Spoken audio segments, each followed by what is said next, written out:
Hi friends, praise the lord. అందరు ఎలా ఉన్నారు? నేనైతే చాలా బాగున్నాను. మీ దగ్గరికి ఒక కొత్త గుడ్ న్యూస్ తోటి వచ్చేసాను. గుడ్ న్యూస్ చెప్పే ముందు ప్రేయర్ చేసుకుందాం. యేసయ్యా, నీకే వేలాది స్తుతి స్తోత్రములు యేసయ్యా.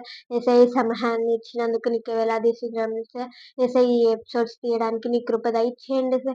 అలాగే నీ సహాయం దయచేయండి యేసయ్యా. చూస్తున్న బిడ్డలందరినీ దీవించి ఆస్వాదించండి యేసయ్యా.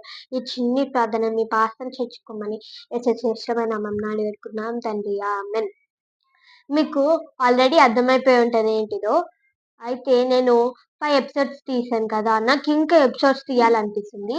అందుకే కొత్త టాపిక్ తోటి మీ ముందుకొచ్చేసాను.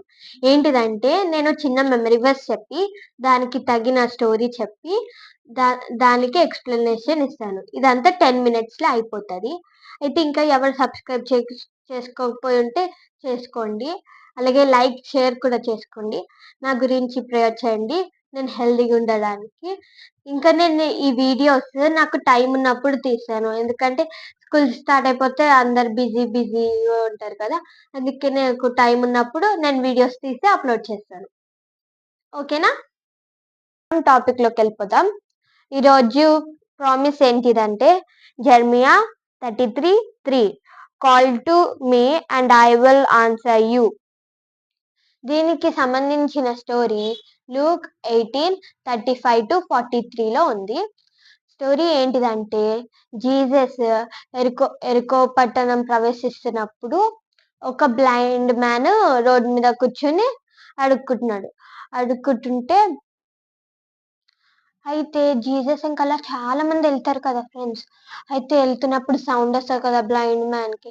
అయితే ఆయన అడిగాడు, ఎవరు వెళ్తున్నారు, ఎవరు వచ్చారు ఇంతమంది అని. ఆయన పక్కన ఆయన అడిగితే ఆయన అన్నాడు, జీసస్ నీ ముందు నుంచి వెళ్తున్నాడు అని అన్నాడు.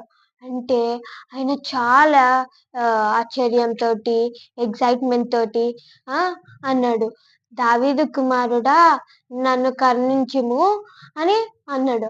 అంటే వెళ్తున్న వాళ్ళు, హే ఎందుకు అలా గట్టిగా మాట్లాడుతున్నావు అని ఆయనను బెదిరించారు. ఆయన ఆగలేదు. ఆయన ఇంకా గట్టిగా దావీదు కుమారుడా, నన్ను కరుణించుము అని గట్టిగా అన్నప్పటికీ జీసస్ ఏం చేశారు తెలుసా? సడన్ గా ఆగిపోయారు ఫ్రెండ్స్. జీసస్ సడన్ గా ఆగిపోయి ఆయన ఇటు తీసుకుని రండి అని అంటే, ఆయన వచ్చినప్పుడు నీకేం కావాలి అని అడిగితే, నాకు కంటి చూపు కావాలి దేవుడా అని అడుగుతాడు. అని అడిగితే దేవుడు అంటాడు, నీ విశ్వాసమే నిన్ను స్వస్థపరుస్తుంది అని అంటాడు. అయితే ఆ బ్లైండ్ మ్యాన్ ఐస్ వచ్చేస్తాయి ఆయనకి. ఐస్ వచ్చేసినప్పటికీ ఆయన దేవునికి థ్యాంక్స్ చెప్పి దేవుని మహిమపరిచి దేవుని వెంబడించాడు. ఈ స్టోరీలో మోరల్ ఏంటిదంటే, మనం ప్రేయర్ చేస్తున్నప్పుడు మన చుట్టూ ఉన్న వాళ్ళు మనల్ని ఎన్నో అంటారు. మనం విశ్వాసం కోల్పోకూడదు. ఎందుకు తెలుసా? మనం ఇంకా విశ్వాసంతో చేస్తే మన మొర దేవుని దగ్గరికి వెళ్తుంది. అలా మనం ప్రేయర్ చేయాలి, దేవుని దగ్గరికి మన మొర వెళ్ళేటట్టు. అప్పుడు దేవుడు మన మొర విని మనకి ఏం కావాల్స్తే అది ఇస్తాడు. నెక్స్ట్ ఎపిసోడ్ తోటి మీ ముందుకు వచ్చేస్తాను. బాయ్.